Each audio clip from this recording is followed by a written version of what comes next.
Welcome to episode 8, the penultimate episode of our epic New Zealand trip.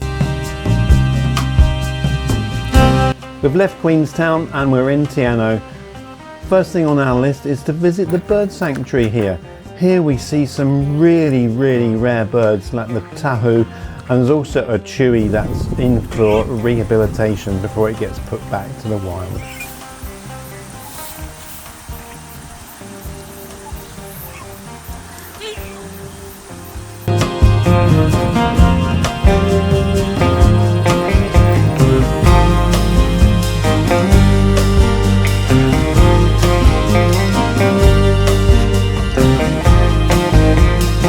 In the evening, we're headed out on a boat on a real NZ trip to see glowworms in caves on the other side of the lake.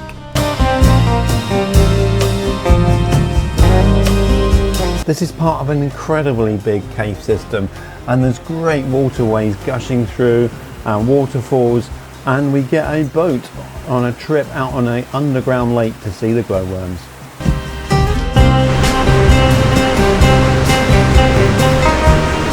Trouble is here, Real NZ don't allow filming. They really can't be bothered to help people with their phones, unlike the Spellbound trip. But my mirrorless camera doesn't emit any light during filming, so I managed to get some footage of the glowworms and of the amazing waterways through the caves.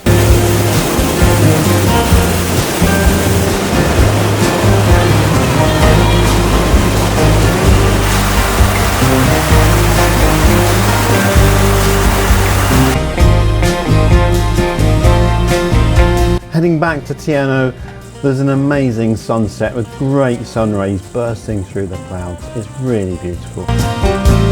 The next day we're off to the Milford Sound. This road has to be the most stunning drive we did in New Zealand. It's absolutely beautiful.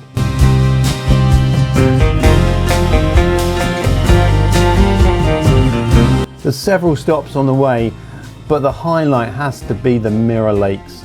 They were beautiful and they really were just like mirrors.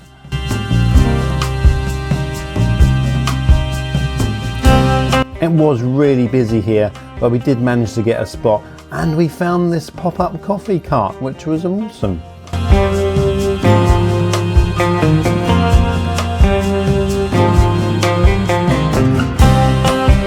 We had a bit of a wait by some traffic lights to get into the tunnel that goes through the mountain.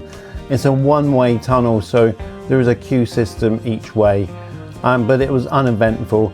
I didn't see any Kia birds here, which we'd hoped to, but watch and wait and see, we might find one in a minute.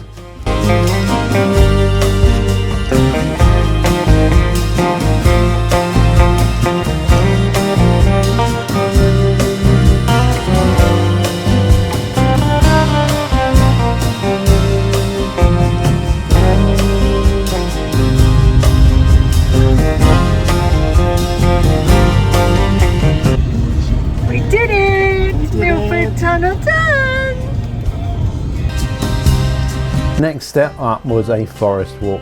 Here the mosses on the trees were just tremendous, and in the car park was a naughty Kia bird, investigating all the cars and vans to see what bits it could steal from them. These really are naughty birds.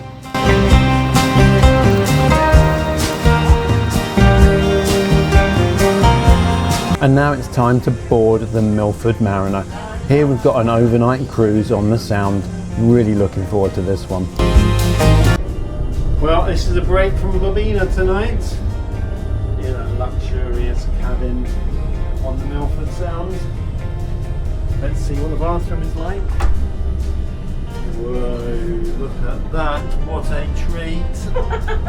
No prison camp bathrooms tonight.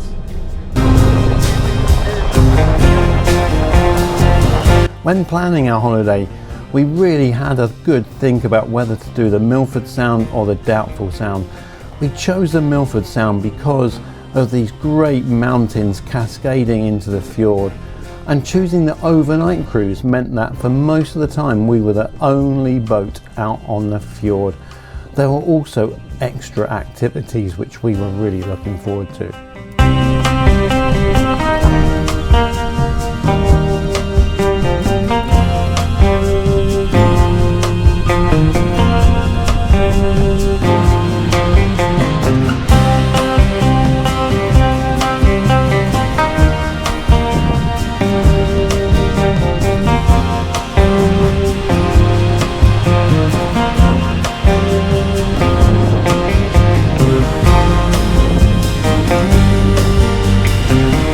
Getting wet in these waters was supposed to make you feel and look much younger. I have to say, it didn't really work.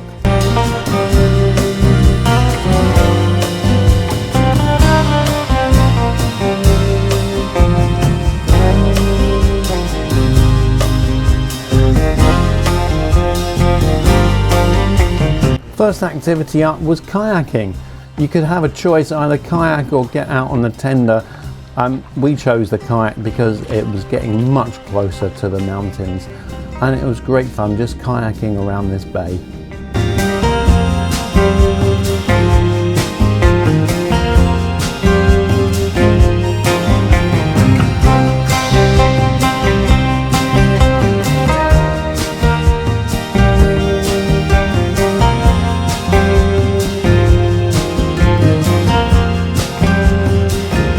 Then there was an opportunity to go swimming in the fjord. Only 3 of us did this.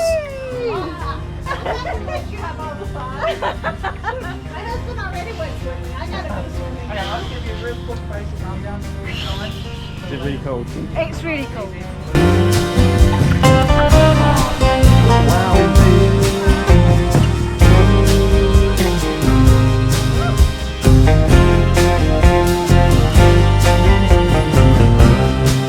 After dinner, we went up onto the top deck, and I had my tripod and just took some pictures of the night sky. It was absolutely beautiful.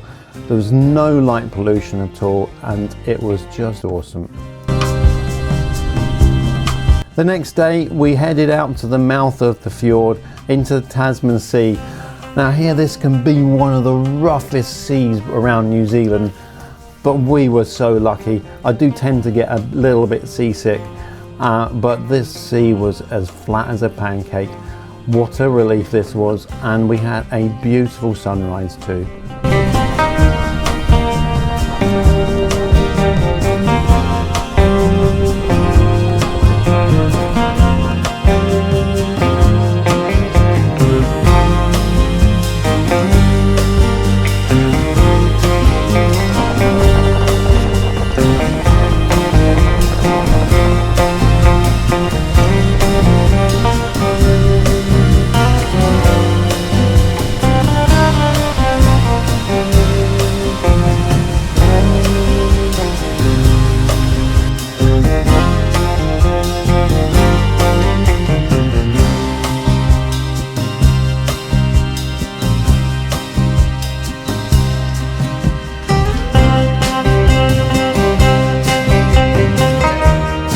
On the way back to Te Anau, we decided to do the Lake Marion hike.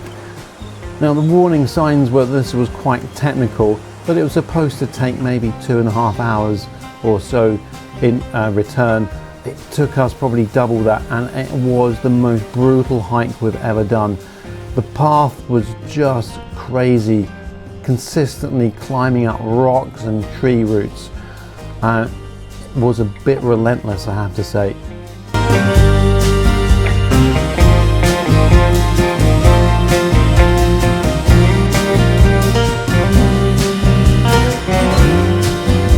We made it to the top though, and the lake was stunning, and we even met some people from the UK who had stayed in our lodges in Scotland. We'll introduce you to them in a little bit because we also met up with them again. One of the great highlights for us at the top of the lake were the birds. We watched these fantails having a bath, and a South Island robin, and all sorts of other birds that were up there. The trees were just full of them, and they were so curious of us. It was lovely.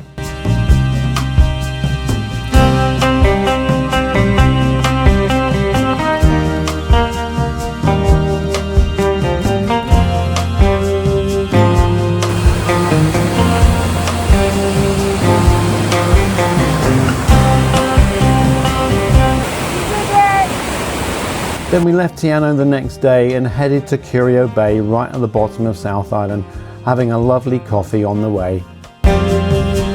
At Curio Bay, there was a petrified forest.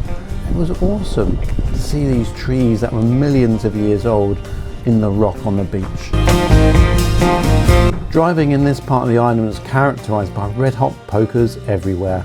We started to see more wildlife such as this royal spoonbill, and then we stopped for a break by this beach. It was a stunning spot, and also we'd seen loads and loads of pampas grass in this part of the island. It was really pretty heading up the east coast here. We stopped for the night at a DOC campsite at Curio Bay. It was very basic and we did struggle to get out off the grass in the morning, but we made it. Next day we started our journey to Dunedin. First stop was Nugget Point. This was a beautiful spot. There were loads of seals, silver-eyed birds and royal spoonbills that were nesting.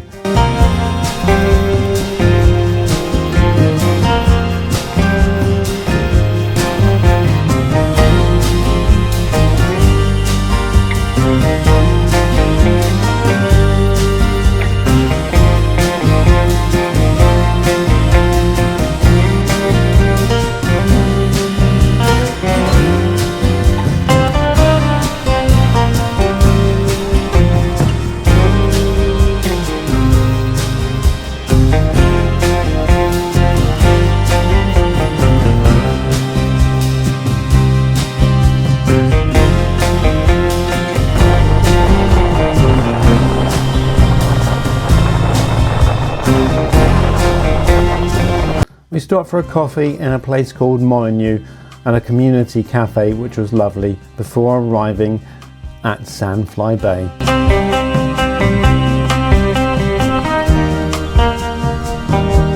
There's quite a steep set of dunes here, and it was quite tricky getting down to the beach. Even more tricky getting back up, I have to say.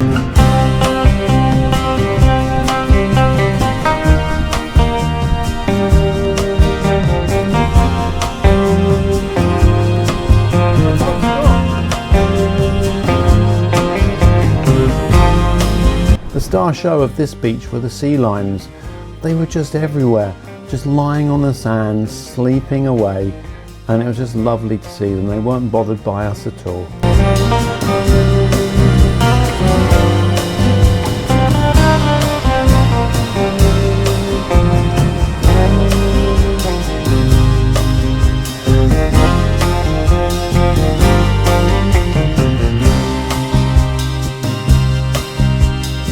We saw gulls eating away at the kelp and oyster catchers digging in the sand.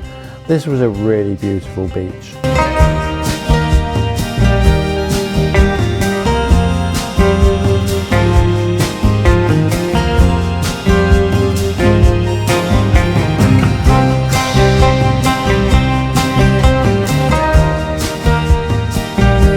That night we caught up with friends, Jane and Murray in Dunedin. We used to know them from our days living in Crawley, and it was wonderful to catch up after so long. First up the next day was to visit Dunedin in the town. Here we went to the station and a market before heading out to Baldwin Street, the steepest street in the world.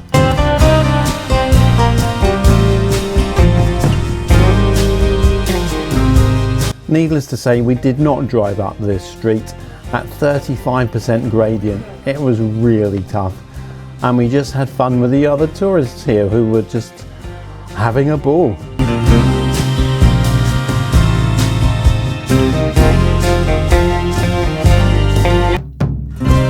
Then we headed out of town a bit to Tunnel Beach. Here there's an amazing tunnel that goes through to a beach. Unfortunately it was high tide, so we couldn't get on much of the beach. So I would definitely recommend going there at low tide, but it was great fun and the views across the ocean were just amazing.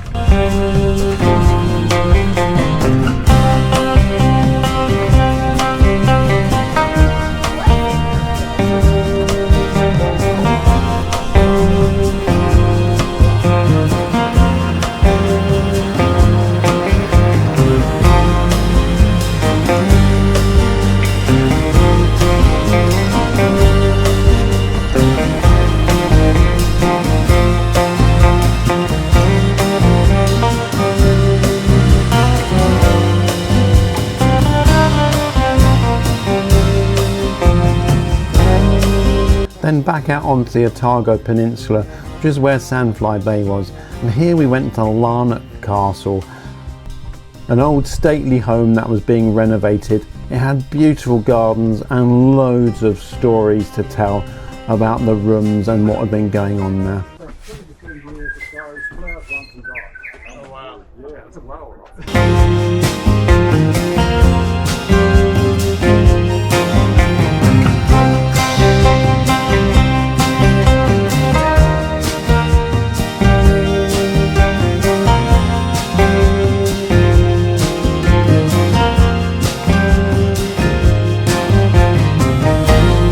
Then we were off to our campsite where we met Phil and Lynn, who we'd seen up at Lake Marion and who'd come to stay with us in Scotland before. The world is such a small place. Then we headed out to the end of the peninsula, and after a brief spell in prison for Yvonne, we went and saw the Albatrosses.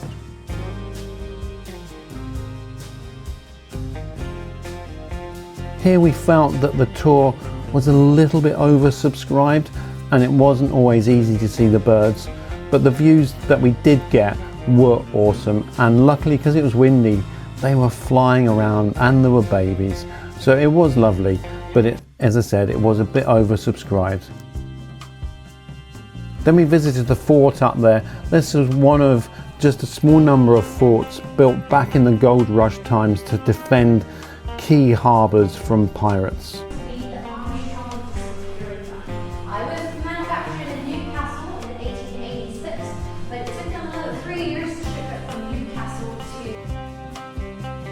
We finished the day with a tour out on the peninsula to see the little blue penguins, but we started by seeing some of the other wildlife. This peninsula is just teeming with bird life, and it really was wonderful. We could have spent lots more time here. The penguin experience was really well managed, and whilst we didn't see loads, we did see a few. They're in their molting stage at the moment, so generally hiding away and molting because they're not waterproof. But we did see a number of penguins. This is the smallest penguin in the world, and they're just lovely little penguins.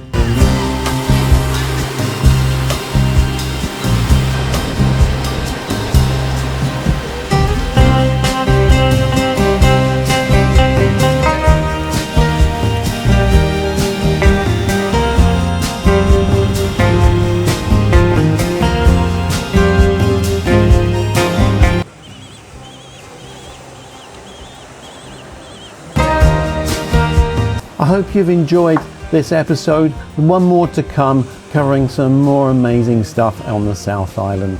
Thanks for watching. Bye for now.